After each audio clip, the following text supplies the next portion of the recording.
a journey to the southernmost part of South America, and we arrive in Patagonia. The Andes Mountains divide the line between Chile and Argentina. But if you ask the gauchos here, it's all just Patagonia. Look where we are! Our journey takes us through southern Chile on a hike near the port city of Puerto Natales at Milodon Cave Natural Monument. Mount Prats. Mount Prats. This is our first experience feeling and seeing Patagonia. We're told that we could experience all 4 seasons of weather on the same day, so it's best to layer up. The trail is icy and muddy, although the trail itself is fairly moderate. Near the entrance is the very distinctive La Silla del Diablo, the Devil's Chair, a landmark surrounding so many traditional stories. But the mission of this trek is to explore the 3 caves that hold the stories of the earliest inhabitants of Patagonia. So we're about to enter a cave called Cueva del Medio, the middle cave. And this is a cave where they discovered human remains, and they believe that these humans were around 11,000 years ago. Evidence of prehistoric creatures like the Milodon, or giant sloth, were found in the largest cave. The skin, bones, and other remains of this extinct animal allowed scientists to recreate how big the Milodon would have been, and a giant replica can be found at the cave's entrance.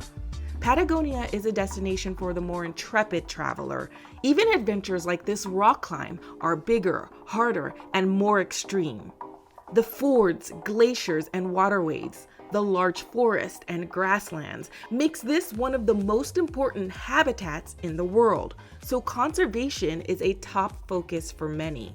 This is Cerro Guiro, an estancia that is more than 100 years old and borders the famous Torres del Paine National Park.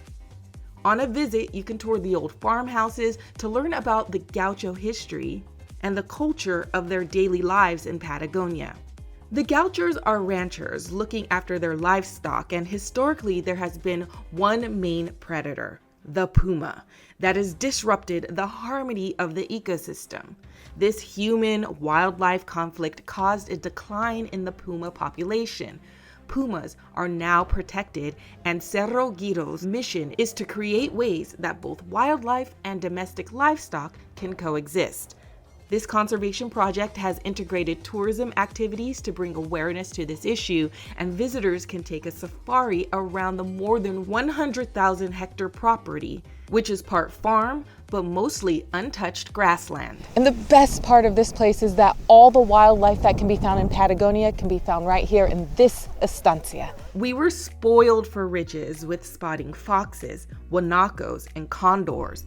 But the bucket list sighting for every visitor is the elusive puma. So we're moving quite fast in our safari jeep right now because the spotter has just said that they have found the puma, so we're holding on and maybe we'll have a puma sighting today. Professional trackers spread across the valleys and study the movements of these big cats. We saw 7 pumas in the morning.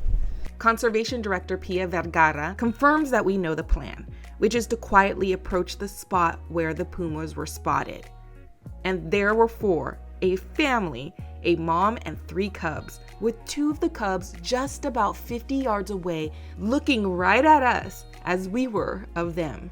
Now, not all puma tracking excursions will result in a puma sighting, but the journey around the hunt can take you from the edge of cliffs, in the tunnels of caves, and through the grasslands of the vast valleys. A lot of people come for the nature, which of course is amazing, but I think, the places are unique because of the culture. More than just coming for the photo of this Oh, yeah. mountain. In a move to protect one of the last wild places on Earth, local tour operators like co-owner of Tourstead Chile, Roy Ortiz, are working to educate travelers on how to visit the region responsibly by offering experiences that preserve natural and cultural heritage. Most of the people come to the same place to do the same thing, and there are so many other attractions that you can enjoy in the region.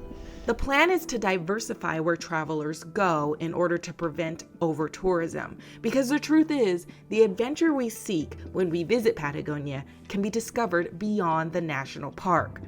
Local gauchos will guide you via horseback on their own estancias. Naturalists will lead you through uncharted territory in lesser-known nature parks.